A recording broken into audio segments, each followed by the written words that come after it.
எதிர்க்கட்சி தலைவரும் தங்களுடைய கரங்களை பிடித்து அழைத்து சென்று அமர வைத்தார்கள். இந்த சம்பிரதாயம் எப்படி வந்தது என்று சொன்னால் சுவாரஸ்யமாக இருக்கும். பெரிய வரலாறு சம்பவத்தில் உள்ளது.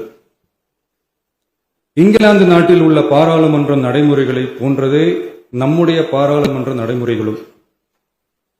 மன்னராட்சி இருந்த காலத்திலேயே அங்க பாராளுமன்றம் இயங்கியுள்ளது. அக்காலத்தில் அனைத்து அதிகாரங்களையும் பெற்ற மன்னரும் இருந்தார், பாராளுமன்றமும் இயங்கியது. அங்கே மன்னர் ஒரு பணியை செய்ய வேண்டும் என்று விரும்புவார், பாராளுமன்றம் அவருடைய விருப்பத்தை பெரும்பாலும் நிராகரிக்கும்.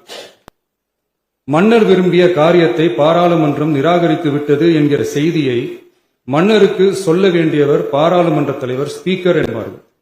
பாராளுமன்றத்தின் கருத்தை மன்னரிடம் சொல்ல வேண்டியவர் ஸ்பீக்கர். அதற்கு துணிவு வேண்டும். சில பணிகளை செய்வதற்குத்தான் பாராளுமன்றத்தின் அனுமதி வேண்டுமே தவிர அந்த ராஜ்யத்தில் உள்ள எந்த பிரஜைக்கும் மரண தண்டனை விதிக்கும் அதிகாரம் மன்னருக்கு உண்டு. தான் விரும்பியதை பாராளுமன்றம் நிராகரித்து விட்டது என்று சொல்லும் ஸ்பீக்கருக்கு மரண தண்டனை விதிக்கும்படி ஆணையிடுவார். தலையை வெட்டி விடுங்கள் என்று ஆணையிடுவார்கள். இது பலமுறை நடந்ததால் யாருமே இந்த ஸ்பீக்கர் பதவிக்கு வர விரும்ப மாட்டார்கள்.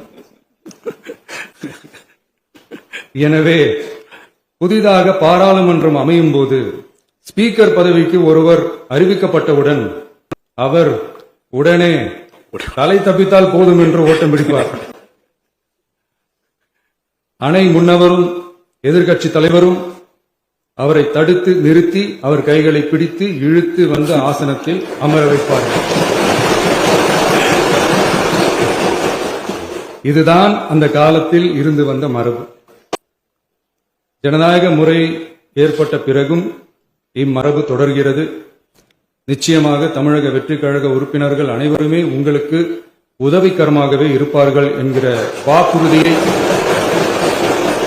இந்நேரத்தில் அளிக்க விரும்புகிறேன். பேரவையின் மாண்பையும் கண்ணியத்தையும் பேரவை உறுப்பினர்களின் கண்ணியத்தையும் காக்க வேண்டிய பொறுப்பை உங்களிடத்தில் ஒப்படைத்திருக்கிறார்கள்.